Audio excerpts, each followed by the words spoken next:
안녕하십니까. 정력과 산책 시간입니다. 오늘이 제14강 공부를 할 차례입니다.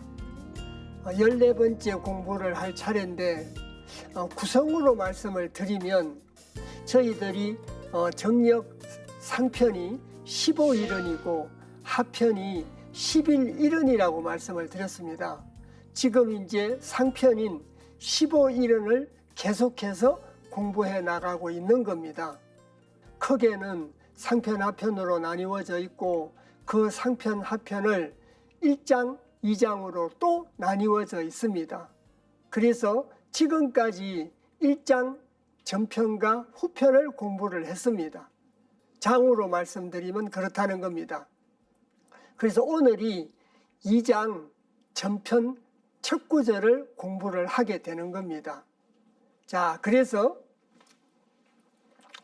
저희들이 수업하는 차례로는 14번째를 수업하고 있고 크게 구분을 하면 15일원에 대해서 공부를 하고 있습니다.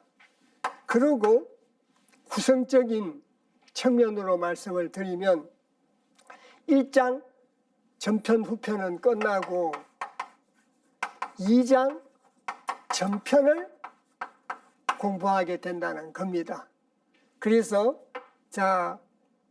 다른 책들은 이 장을 표현할 때 글자 장으로 이렇게 표현을 하는데 정력은 배풀장자로 표현을 합니다. 그런 것도 조금 다른 책과는 다른 점이 있습니다. 그래서 거듭 말씀드리지만 2장 전편을 갖다가 오늘 같이 공부를 하게 된다는 겁니다. 그러면 2장 전편이라고 하는 것은 첫 번째 뭐가 들어있느냐? 선우천 변화와 하도낙서에 대한 얘기가 들어있습니다. 그래서 하도낙서와 선우천에 대한 얘기를 갖다가 거론을 하게 되는 겁니다. 1장에서는 전체적으로 선우천 원리에 대한 얘기를 시작했다면 2장에서는 하도낙서와 결부시켜서 얘기를 하고 있습니다. 앞으로 계속해서 공부해야 될 금화교역의 내용이 하도낙서의 근과 하의 자리가 바뀌는 걸로 통해서 선우천 변화가 이루어지는 걸 공부하기 때문에 먼저 서론적인 그런 의미에서 전체적인 내용을 하도낙서와 결부시켜서 공부를 하게 된다는 겁니다. 그래서 늘 전체적인 어떤 성격과 구성에 대해서 염두에 두면서 같이 공부를 차근차근하게 해 나갔으면 좋겠습니다. 또 시간과 여건이 허락하는 한 천천히 가려고 노력하고 있습니다. 자, 그러면 경문 내용을 보시겠습니다. 경문 내용을 보시면 천지지리는 삼원이니라. 그래서 이걸 좀 더 훈음을 붙인 걸로 조금 구체적으로 살펴보시면 천지지리라고 할 때 이자는 이치이자입니다. 그리고 삼원할 때 저 원이라는 건 원래 어떤 원자죠. 어떤 원자인데 그는 원자의 의미를 갖다가 갖고 있다. 이런 그 뜻으로서는 그는 원자의 의미를 내포하고 있다. 이렇게 봐주시면 되겠습니다. 그래서 천지지리는 하늘과 땅의 이치는 그 말이죠. 하늘과 땅의 이치는 삼원이다. 세 가지 근원이 있고 세 가지 시작하는 어떤 근원이 있다는 얘기입니다. 그것을 삼원이라고 표시를 한 겁니다. 그래서 삼원이 어떤 것인가 각설에 가서 구체적으로 말씀을 드리도록 하겠습니다. 그리고 원강성인 하시고 시지신물 하시니 내도 내서로다. 그래서 어떤 원자의 내릴강자입니다. 천도를 원형이정이라고 하지 않습니까? 원이라는 것은 근원 원자의 의미도 가지고 있다고 말씀드렸습니다. 저희들이 일상생활을 살아가는데 근원으로 삼고 본체로 삼아야 될 게 있다면 천도겠죠. 하늘이겠죠. 하늘의 법칙이지 않겠습니까? 그 하늘의 법칙을 시작의 근원으로 가지고 삼고 저희들이 일상생활을 한다면 자, 편히 살 수도 있고 개인적으로 행복할 수도 있고 또 천지지도를 깨달음으로써 세상 모든 걸 가질 수도 있고 이렇게 다양하게 주역에서 설명된 바 있습니다.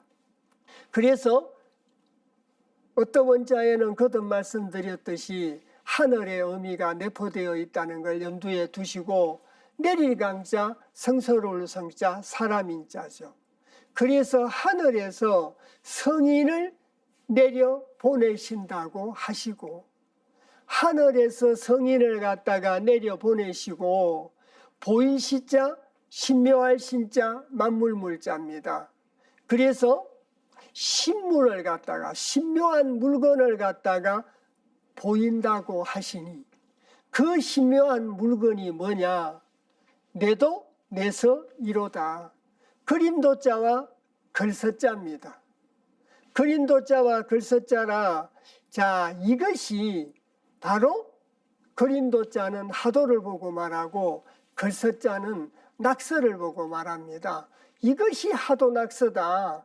하늘이 성인을 통해서 내린 그 신물이 하도낙서라고 하는 것은 주역에서도 그렇게 언급하고 있고 정역에서 자 시지신물 하시니 내도 내서로다. 그것이 바로 하도낙서라는 겁니다. 하도를 통해서 낙서를 통해서 하늘의 뜻을 갖다가 드러냈다는 거죠. 그 하늘의 뜻을 갖다가 자 이해를 하시고 그 뜻을 사람들에게 전하고 군자를 기르고 실천하도록 하는 그런 역할을 가진 사람들이 바로 성인이지 않겠습니까? 그래서 선우천 변화 원리를 하도낙서와 결부를 시켰다는 겁니다. 자, 그러고 그 다음 구절이 그러한 도서지리는 후천 선천이요 천지지도는 기재미재라. 그래서 제가 시작 전에 이번 시간에 저희들이 같이 공부해야 될 내용이 하도낙서와 선우천 변화 원리에 대해서 공부를 하게 됩니다. 이렇게 말씀을 드렸습니다.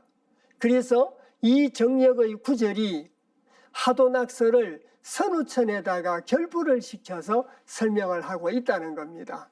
그래서 도서지리는 자 거듭 말씀드리지만 그림도자와 글서자는 하도낙서를 보고 말한다고 말씀을 드렸습니다. 그래서 그림도자와 글서자에다가 이치이자라 하도낙서의 이치는 선천이 후천이 선천이요 천지지도는 기재미재니라. 저희들이 기재미재는 주역에서 기재계 미재계를 배웠습니다. 주역 64계 중에서 63번째 계가 기재계고 64번째 계가 미재계다. 그래서 지금 여기서 기재미재를 주역의 기재미재의 구성으로 읽어내시고 이해를 하시면 안 됩니다.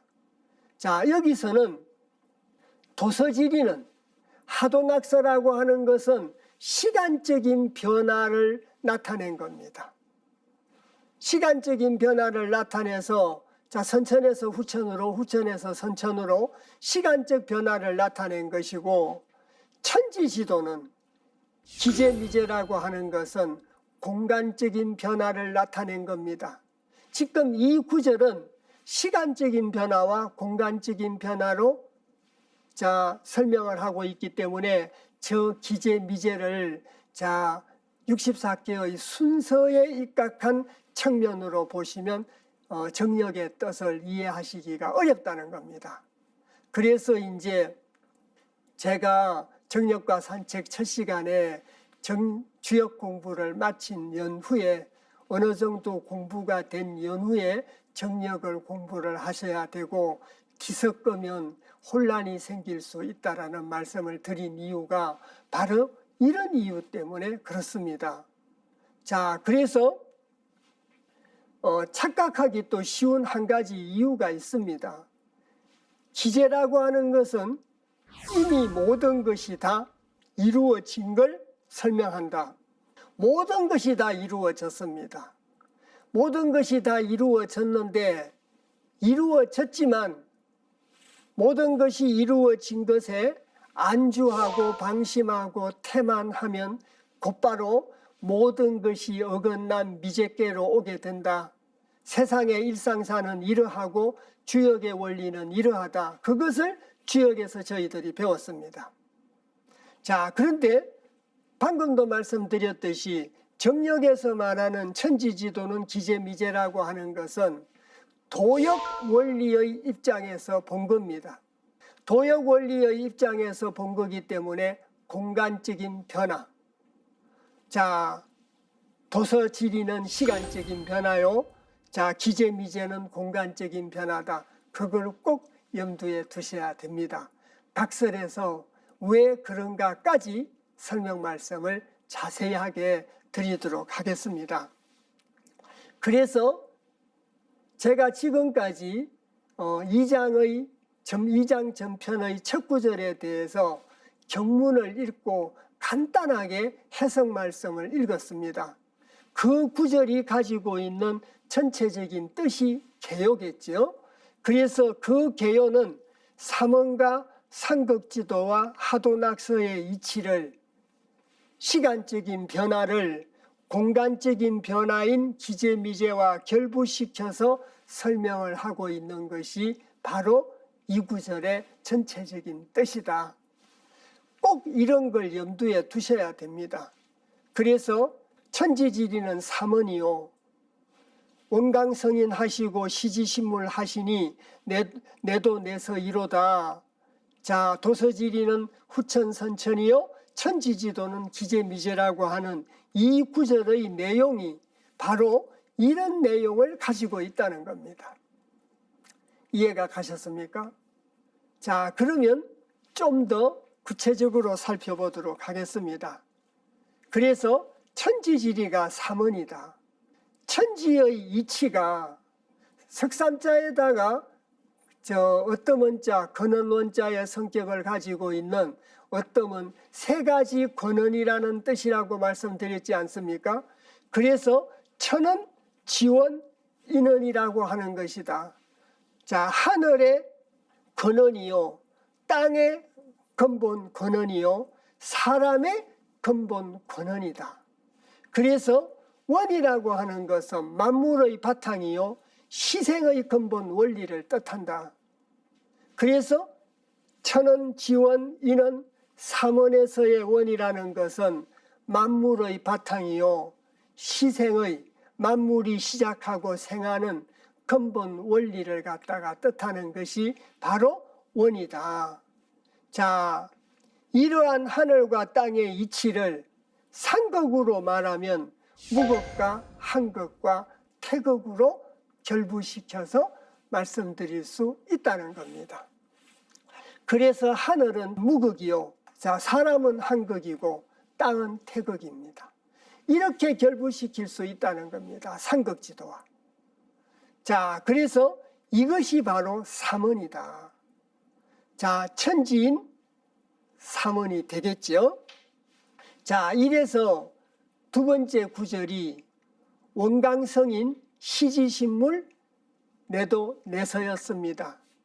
그래서 자, 하늘이 성인을 갖다가 내려 보내가지고, 자, 시지신물이라 신묘한 물건을 갖다가 보일 시자 보였다고 했는데, 자, 그 신적인 원리, 하늘의 뜻을 담고 있는 원리를 표상하고 있는 그 표상물이 바로 하도낙서라는 겁니다.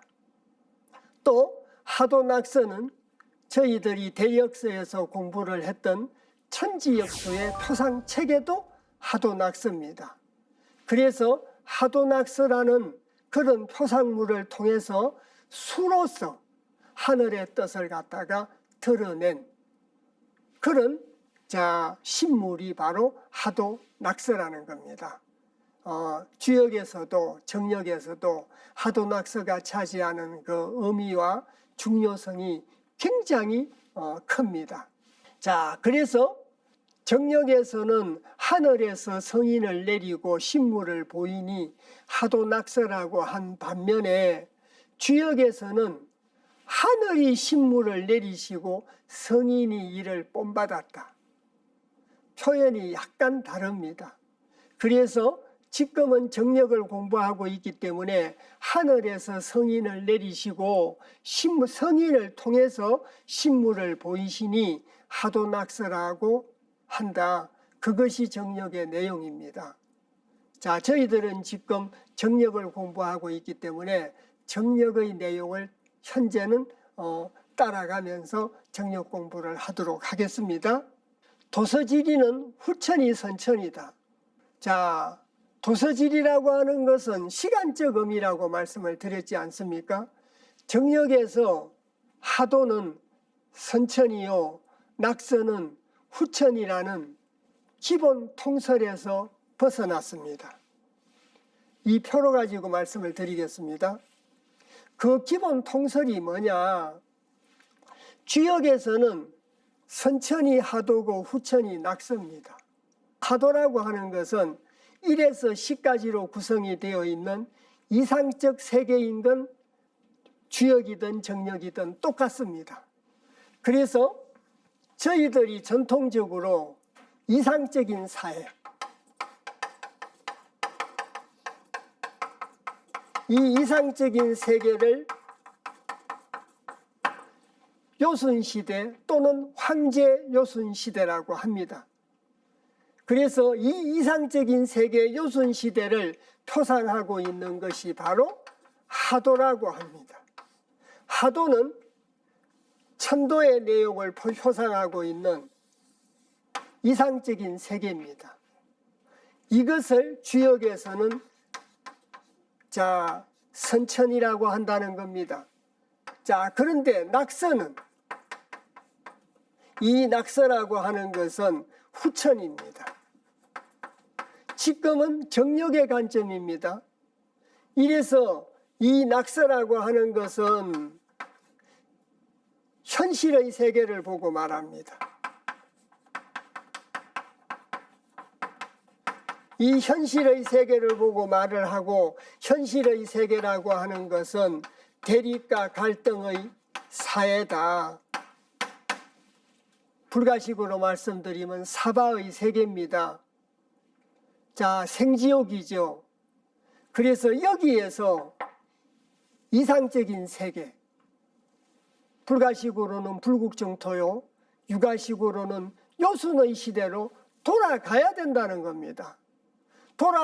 이상적인 세상으로 돌아가야 되는데, 그 돌아가야 될 그 이상사회가 바로 선천이라는 겁니다. 먼저 있었던 세상이라는 뜻도 되겠죠.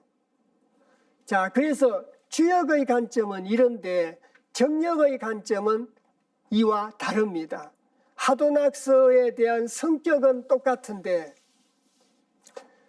낙서가 선천입니다. 이것이 후천, 현실의 사회, 대립과 갈등의 사회가 이상적인 사회인 후천으로 변모되어 가야 된다는 거죠. 그래서 정역에서는 낙서가 선천이요, 하도가 후천입니다. 하도가. 이래서 주역에서 보는 선후천의 하도낙서와 정역에서 보고 있는 선후천의 하도낙서가 다르다는 겁니다.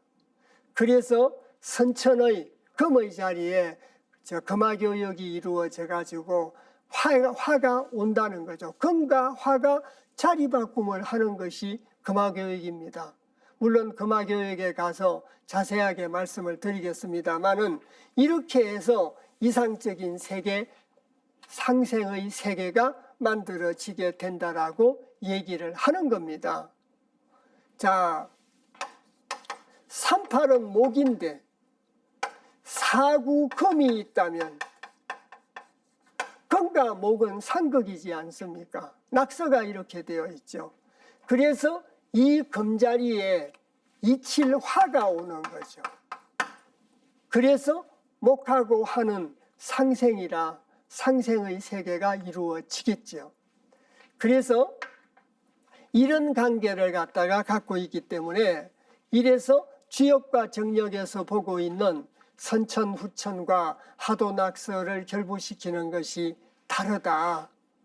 자, 꼭 이제 염두에 두셔야 됩니다. 그래서 다시 말씀드리면 정역에서는 하도가 선천이요, 낙소가 후천이었다는 기존의 통설에서 벗어났다는 겁니다. 기존의 통설에서 벗어나서 낙서가 선천이요, 하도가 후천임을 얘기하고 있습니다. 그리고 수를 통한 시간적인 변화다. 도서지리는 후천이 선천이요, 이건 시간적인 변화라는 겁니다. 자, 여러 차례 이번 시간에 말씀을 드렸던 내용입니다. 자, 그리고 그 다음 구절이 천지지도는 기재미재다. 천지지도는 기재미재다. 천지지도는 기재미재라는 건 공간적인 변화라고 말씀드렸지 않습니까? 이것을 주역의 관점으로 이해하시면 안 된다라고도 말씀을 드렸습니다. 그래서 이 내용 중에 글씨가 작아서 잘 보이지 않을 수도 있습니다. 아래에서 세 번째 줄에 64개 계상을 의미하는 것이 아닙니다. 64개 계상을 갖다가 의미하는 것이 아니고, 자, 상수와 도역 생성의 과정에서 수화와 하수의 상이 형성됨을 얘기하고 있는 걸 표현한 것이지 64개 계상을 의미한 것이 아니라는 겁니다. 이 표를 보고 말씀을 드리겠습니다. 이 표를 보고 말씀을 드리겠는데, 자, 도역 원리에서 낙서라는 건 역성작용을 합니다. 거꾸로 이룬다는 얘기입니다. 하도는 도생작용을 합니다. 그래서 다시 말씀드리면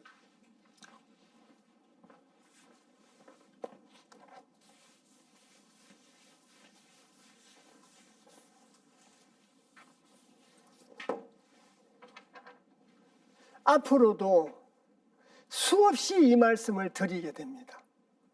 수없이 이 말씀을 드리게 되는데, 여기 있는 이 하도는 10에서 1로 작용을 한다고 말씀을 드렸습니다. 자, 그래서 10에서 1로 이렇게 작용을 하는데, 이것이 거꾸로 도자입니다. 도생.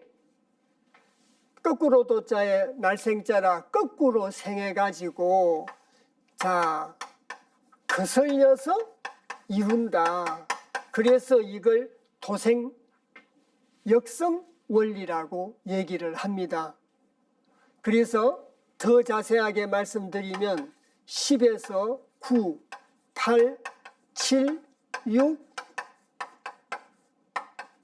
이렇게 간다는 얘기입니다. 이것이.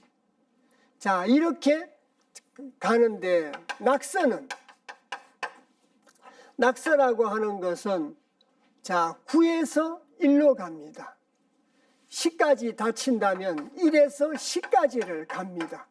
그 1에서 10으로 가는 것이 거슬려서 간다고 합니다. 이래서 거슬려서 가기 때문에 역생, 거슬려서 생해가지고 거꾸로 이룬다고 합니다. 그래서 조금 귀찮더라도 하도라고 하는 것은 도생 역성하고 낙서라고 하는 것은 역생 도성한다.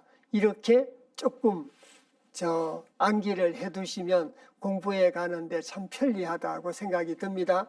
그래서 이것은 1, 2 이렇게 가는 겁니다. 그래서 이렇게 가는 것이 거슬리는 겁니다. 거슬려서 가가지고 10에 이르다가 다시 1로 돌아가야 되겠죠. 그 순환의 과정입니다. 이렇게 작용을 한다는 얘기입니다. 그러면 11원리, 11기체 원리에 의해서 자 1의 자리로 돌아가고 10의 자리로 돌아가야 되겠죠. 그래서 이런 걸 도생역성이요 역생도성 원리다 이렇게 얘기를 합니다. 그러면 다시 보시겠습니다. 이렇게 보시면 낙서는 1에서 10까지로 거슬려 가지고 이룹니다.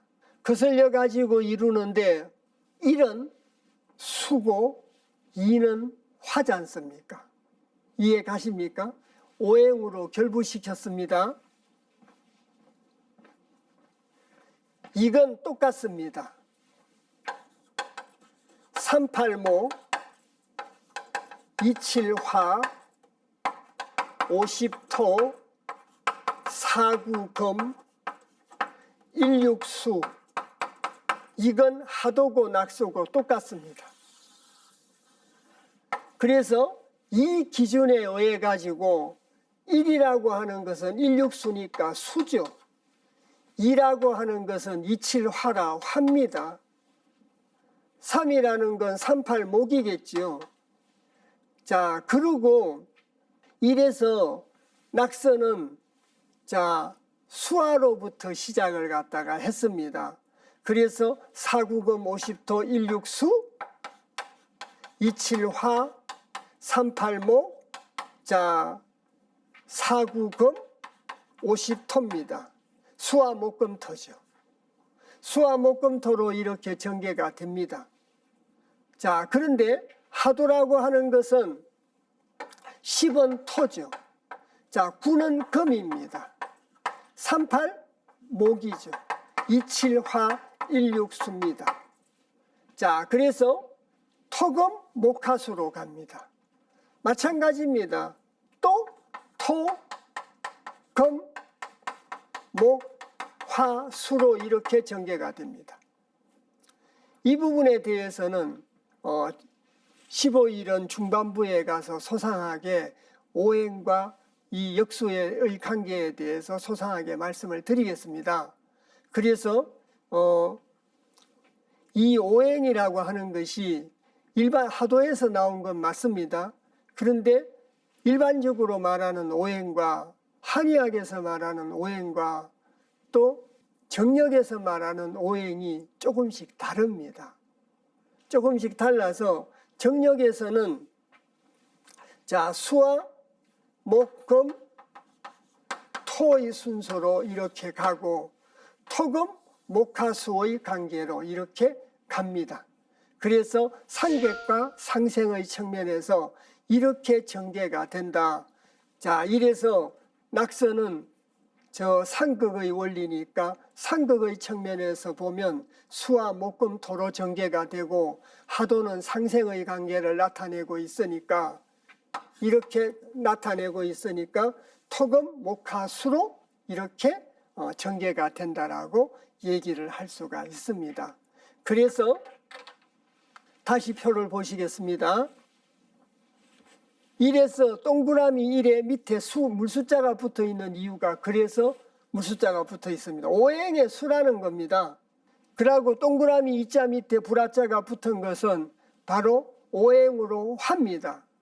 그러면 천지지도는 기재미재라는 그 구절에서 자 수와 기재께가 나온 겁니다. 낙서에서 수와 기재께가 나오고 하도에서는 자 화수 미재께가 나왔습니다.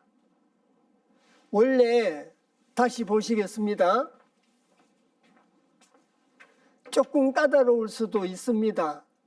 그런데 아까도 말씀드렸듯이 저희들이 앞으로 수없이 이 얘기를 거론하게 됩니다. 자, 그래서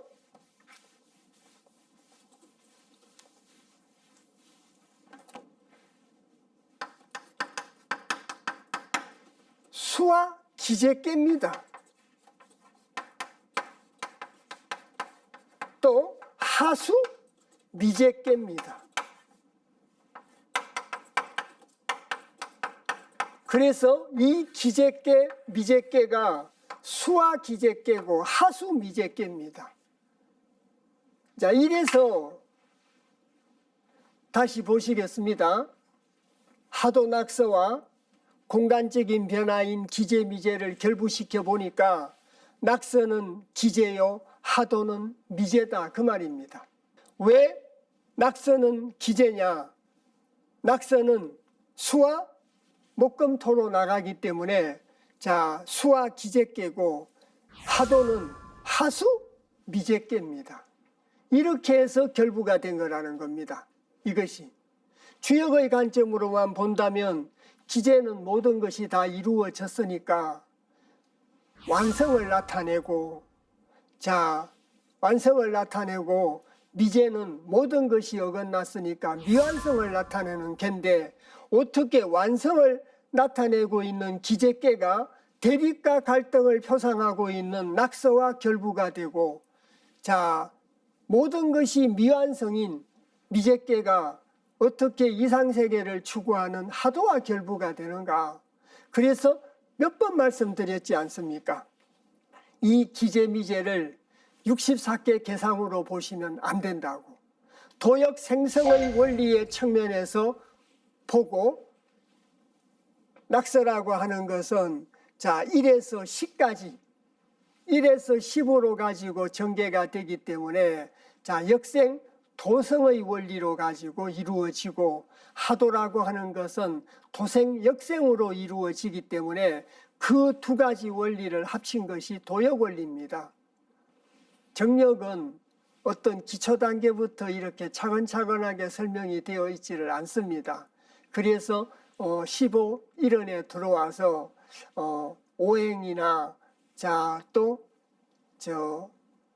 상극의 원리 또 기재미재 이런 거와 결부됐을 때 다소 어려움을 느낄 수 있습니다.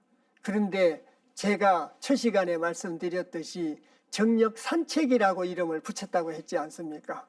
산책을 하듯이 가벼운 마음으로 산을 오르고 내리게 되면 결국은 들꽃의 향기를 맡을 수 있게 된다. 그래서 정역책을 놓지 말고 꾸준하게 같이 공부를 했으면 하는 소망을 여러 차례 당부 말씀드린 적이 있습니다. 오늘도 그 말씀을 드리고 싶습니다. 그래서 자 64개 개상이 아니라 도역 생성의 원리와 결부를 시켰기 때문에 이렇게 표현할 수 있다는 겁니다. 그래서 다시 거꾸로 돌아가 보겠습니다. 천지지도는 기재미재요. 천지지도라고 하는 것은 공간적인 표현인 기재와 미재다. 자, 그래서 기재미재인 이유가 이렇게 해서 기재미재라고 결부시키게 됐다는 겁니다. 그래서 이래서 이렇게 결부가 됐다고 하는구나. 오늘은 그까지만 이렇게 이해를 하시면 되겠습니다. 이제 그게 제가 왜 이렇게 누누이 말씀을 드렸느냐, 다음 구절 때문에 그렇습니다. 용도는 자 용용자와 그림도자지 않습니까? 용도라고 하는 건 하도를 보고 말합니다. 하도는 미재지상이 도생역성하니, 도생역성이라는 말이 드디어 나왔습니다. 그래서 하도는 미재의 상이다. 아까 제가 말씀드렸지 않습니까? 주역의 개상으로 보면 미재라고 하는 것은 모든 것이 어긋난 미완성의 개라고. 그런데 어떻게 이상사례를 표상하고 있는 하도와 결부시킬 수 있느냐? 그래서 64개를 설명하고 있는 것이 아니라고 말씀드리지 않습니까? 도역 생성의 원리의 측면에서 보니까 낙서가 기재고 하도가 미재더라. 이래서 용도는 미재지상이 도생역성하니, 그래서 하도는 미재의 상이다. 모든 것이 이루어져 있지 않는 상이다. 지역적인 표현입니다. 정력적인 표현으로는 도생역성하니 거꾸로 나가지고 거슬려서 이룬다라고 하니, 여기 보십시오. 이게 하도인데 도생역성이지 않습니까? 그래서 19, 8, 7, 6, 5, 4, 3, 2, 1 거꾸로 생해가지고 거슬려서 이룹니다. 여기가 10이라고 하는 것이 무극의 자리요, 1이라고 하는 것은 태극의 자리입니다. 자, 그래서 도생역성 해가지고 10에서 1로 와보니까 어느 자리로 왔습니까? 태극의 자리로 왔습니다. 태극의 자리로 오고 태극이 선천이라는 겁니다. 왜? 1에서 다시 10으로 돌아가야 되니까요. 1에서 10으로 돌아가는, 자, 거슬린다는 것은 바로 낙서가 거슬리는 거죠. 1에서 10으로 가는 건 태극에서 무극으로 가는 겁니다. 이래서 다시 읽겠습니다. 용도는 미제지상이 도생역성하니 선천이 태극이니라. 그래서 선천태극이다. 자, 10에서 1로 거슬려 거꾸로 나가지고 거슬려서 이루니 선천이 가보니까 1의 자리라는 겁니다. 태극의 자리라는 겁니다. 선천태극의 자리라는 겁니다. 자, 그런데 그와 상대적으로 낙서는 거북이 구자 걸서자라, 거북이 구서라고 하는 것은 바로 낙서를 보고 말합니다. 낙서는 기재 지수의 역생 도성하니, 자, 기재의 수라는 겁니다. 기재의 상이나 마찬가지입니다. 그래서 낙서라고 하는 것은 기재의 상이라, 자, 거슬릴 역자 날생자입니다. 그래서 거슬려서 나가지고 거꾸로 이룬다라고 하니, 거꾸로 이룬다라고 하니 후천태 무극이니라. 칠판 잠시 보시겠습니다. 낙서는 1에서 거슬려 가지고 생해 가지고 거꾸로 이룹니다. 거슬려서 생해서 거꾸로 이룬다는 겁니다. 와보니까 여기가 10입니다. 자, 10은 바로 무슨 자리입니까? 무극의 자리죠. 그래서 후천무극이다, 이렇게 된 겁니다. 그래서 왜 선천태극이라고 하고 후천무극이라고 하느냐? 10에서 10무극의 자리에서 1태극의 자리로 오고 1태극의 자리에서 10무극의 자리로 왔습니다. 그래서 저 시간적인 변화인 선우천과 결부를 시켜가지고, 자, 후천 무극이니라라고 얘기를 한 겁니다. 그래서 다시 말씀드리겠습니다. 그래서 용도는 미제지상이니 도생역성하니 선천태극이고, 낙서는 자, 기제지상, 저 형상상자의 의미와 같다고 그랬지 않습니까? 기제지상이라, 그래서 역생도성하니 후천태극이니라. 이렇게 해서 칠판에 그려져 있는 저 수의 전개가 저 도역원리라고 말씀을 드렸습니다. 도생역성의 가정에서 따져보니까 10에서 1로 가니 태극으로 간 것이요, 1에서 10으로 가니 무극의 자리로 갔기 때문에 후천무극이다, 이렇게 얘기를 하게 됐다는 겁니다. 방송으로 가지고 공부하는 것에만 그치지 마시고 이런 부분들은 저 노트하고 연필을 꺼내놓고 숫자도 하도에 10에서 1까지의 숫자도 한번 써보시고, 자, 또 1에서 10까지도 써보시고 1태극, 5항극, 10무극을 써서 서로 결부도 시켜보시고, 이렇게 하면 이해가 훨씬 더 빠르게 될 수 있습니다. 그래서 조금 공부가 필요로 한 그런 부분이라고 할 수도 있습니다. 자, 그래서 이 구절은 하도낙서의 도역 원리와 선우천에 관한 설명이다. 지금 제가 원문을 읽으면서 말씀을 드린 겁니다. 그리고 또 각설에서 다시 반복해서 말씀을 드리겠습니다. 이래서 용도 미제지상이 도생역성하고 선천이 태극이라는 말은 하도는 10에서 순작용으로 내려가 가지고 2와 1을 지나면서 마치니까 2는 오행으로 하고 1은 오행으로 수기 때문에 하수 미제의 상이라고 한 것이다. 지금 설명을 반복해서 하고 있습니다. 하고 있고 또 책에서도 조금 소상하게 설명하고 있습니다.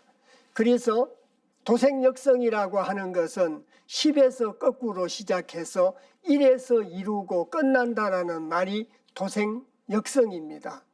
그래서 선천일수에서 끝났기 때문에 선천태극이라고 한 겁니다. 그리고 하도는 선천의 체지만 후천에 가서는 용이 된다는 겁니다. 그래서 선우천에 따라서 체용의 관계가 달라진다 이렇게 말씀드렸지 않습니까? 그래서 바로 이것이 하도의 순작용입니다. 10에서 1까지 무극에서 태극으로 갔다는 얘기입니다. 그리고 자 구서 기재지수 역생도성 후천 무극이다. 아까 설명한 정반대의 얘기입니다. 정반대의 얘기라 낙서를 기재라고 하면 문왕팔캐도를 보면 일감수가 역상해가지고 구이하에 이뤄가지고 수가 변하여 화가 되는 이치를 보고 말한다. 거슬러 올라가서 9와 10을 이루니 기재의 수라고 한 것이다. 형상상자를 안 붙이고 숫자를 붙인 이유가 그렇습니다. 자, 조금 그림을 먼저 보겠습니다. 이게 도상 그림이 작아서 잘 보이려나 모르겠습니다만은 문왕팔캐도 하단부가 저기가 북입니다. 161의 자리죠. 문왕팔캐도라고 하는 것은 낙서의 원리하고 똑같습니다. 낙서의 원리하고 똑같고 낙서라고 하는 것은 1에서 10으로 전개가 된다라고 말씀드리지 않습니까? 1에서 10으로 하도는 10에서 1로 전개가 되는데 낙서는 1에서 9로 즉 10으로 전개가 된다라고 오늘 공부 시간에도 여러 차례 말씀을 드렸습니다. 그래서 여기 있는 낙서하고 문왕팔캐도하고는 구성이 똑같습니다. 그래서 일감수에서 위에 있는 구이화까지 구이화가 바로 이깨가 불이지 않습니까? 수에서 수가 뭘로 변했다는 겁니까? 화로 변했다는 겁니다. 수가 화로 변했다는 것이 바로 문왕팔캐도와 낙서를 가지고 설명 말씀 드릴 수가 있습니다. 자, 이래서 구서 기재지수 역생도생 후천무극이라. 그래서 역생도생이라고 하는 것은 1에서 거슬려 시작해서 10에서 거꾸로 이룬다는 것이고 후천은 신무극을 써가지고 기체하는 이치를 역생도성 후천무극이라고 한 것이다. 후천무극에 대한 얘기를 갖다가 설명을 하고 있습니다. 좀 전에 봤던 문왕팔캐도에 대한 얘기는 자 수가 화로 변해가지고 기재의 수가 되었다는 걸 논거로서 첫 번째 제시를 하고 두 번째 역생도성이라고 하는 것은 바로 11기체 원리로 가지고 논증을 갖다가 하고 있다는 겁니다. 그것이 바로 그래서 후천무극이라고 하는 것이다. 도저히 짝이 안 맞는 것 같은데 어떻게 해서 이렇게 짝이 맞는가? 선우천 변화가 이루어지면 체형의 위치가 달라진다고 말씀드렸고 정력에서 자 도역 생성의 원리에다가 오행을 결부시켜 보니까 바로 자 구서는 기재지수요. 자 용도는 미제지상이라는 말이 그래서 나온 겁니다. 그래서 꼭 하나하나 일에 연필로 확인해 가면서 교재를 가지고 줄을 끄시든지 확인을 해서 이해를 하시도록 부탁 말씀드리고, 낙서의 역작용입니다. 하도는 순작용을 하고 낙서는 거꾸로 가는 역작용을 하는데요. 태극에서 무극으로 갔으니까 후천무극이라고 한 겁니다. 그래서 거듭거듭 말씀드립니다. 무극과 한극과 태극과 도역의 원리를 공간적인 변화인 기재미제와 결부시켜서 설명하고 있는 것이 이번 시간에 공부하고 있는 이 구절의 바로 내용이다, 이렇게 말씀드릴 수가 있습니다. 자, 그래서 이번 시간에 저희들이 지난번 시간에 이어서 하도 낙서와 기재미제를 결부시키고 하도 낙서와 선우천의 변화와 결부를 시켜서 내용을 갖다가 설명하고 있는 것이 바로 정력 제2장 전편의 첫 구절이라고 이렇게 말씀을 드렸습니다. 여기에서 꼭 염두에 두셔야 될 부분이 도역 생성의 원리다. 그래서 역생 도성의 원리와 도생 역성의 원리가 뜻이 무엇인가, 또 1에서 10으로 가는 것은 역성 도생의 원리고 10에서 1로 가는 것은 도생 역성의 원리다, 이렇게 꼭 좀 기억해 주셨으면 좋겠습니다. 거기에다가 오행을 결부시켜 보니까 용도는 미제지상이요, 구서는 기재지수다. 그래서 미제지수죠. 그래서 미제지수다, 이렇게 짝지을 수 있고, 용도는 선천태극이요, 구서는 후천무극이라는 말까지 설명할 수 있고, 그렇게 설명할 수 있는 논리적 근거, 역학적 근거가 바로 도역 원리라고 하는 겁니다. 그래서 오늘 저희들이 공부를 한 것은 이 도역 원리와 상극 중에 무극과 태극만 결부를 시켰습니다. 환극이 남았죠. 그 환극에 대한 설명은 다음 시간에 또 공부하도록 하겠습니다. 오늘 조금 내용이 까다로웠습니다. 거듭거듭 말씀드립니다마는 용어에 대한 이해를 조금 신경 써 주시면 금방 이해가 갑니다.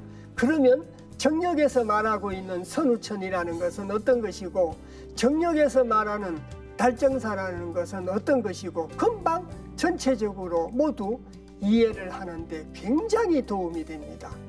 꼭 좀 도생역성 원리와 역생도성 원리를 개념을 이해하시도록 부탁 말씀드립니다. 오늘 같이 열심히 공부해 주셔서 대단히 감사합니다.